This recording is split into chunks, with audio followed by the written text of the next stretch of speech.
Garrett Park has an interesting history. We really are a train town. And although we were incorporated in 1898, our history really begins with the metropolitan branch of the B&O Railroad, which opened in 1873. And investors at that time were really thinking, how do you capitalize on this? And in 1886, a man by the name of Henry Kopp created the Metropolitan Investment and Building Company and got like-minded investors to start buying property. They bought 500 acres of land on both sides of the railroad, which eventually became Garrett Park. The idea was to entice people from Washington, D.C. who wanted to get out of the downtown area, come out to what was considered the highlands of Montgomery County and settle in Garrett Park. My name is Claire McDonald. I am the town archivist for the town of Garrett Park. As the town archivist, my role is to preserve, collect, research, and share the town history of Garrett Park. And we have a rich history. We're 125 years old. The archives really began in the 1960s. We had a town clerk at the time by the name of Sybil Griffin, who understood that it was probably important to start collecting and preserving. At that time, the town did not have a town office, so many of the original records of the town were actually in people's homes. And Sybil Griffin went around collecting those. So in a lot of ways, that was the beginning of our town archive. But then more formally, in 2003, a woman by the name of Barbara Scheidler became the first paid archivist for the town and started compiling, organizing, indexing what we had. And she was in that role until 2009. Since May is really our birthday month, on May 21st we held an event. It was sponsored by the Archives Committee and the Town Archives.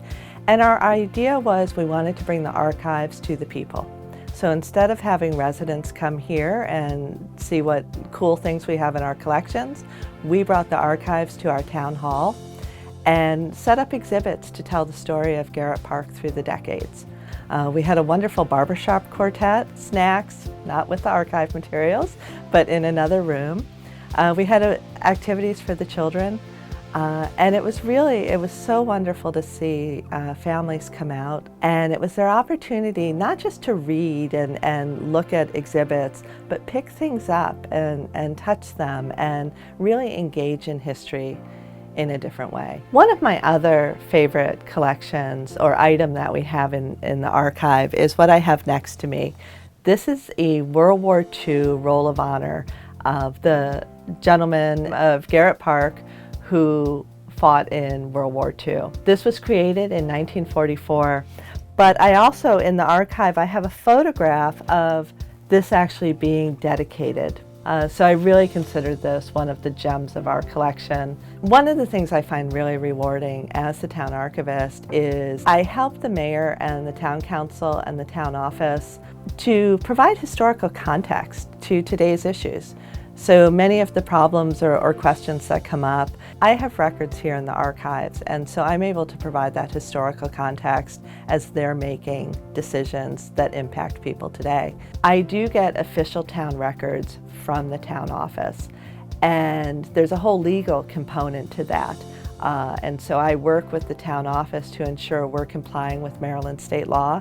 We have a records retention schedule for those records. So they're considered inactive records of the town, and the Maryland State Archives ultimately will receive many of those records. I have this other component of the historical records, and that makes me more like a historical society, where they're records that have been donated by private individuals or organizations and that contribute to the history of the town. If you check our town website, the Archives Committee has a page, and it describes the type of materials that we're interested in receiving. We have a lot of materials from the 1950s, but materials from the 20s or 30s, or even the 60s, 70s, 80s. We'd definitely be interested in having. Photographs, especially old photographs of the town, are always welcome. If you email us at archives@garrettparkmd.gov, we'd love to hear from you.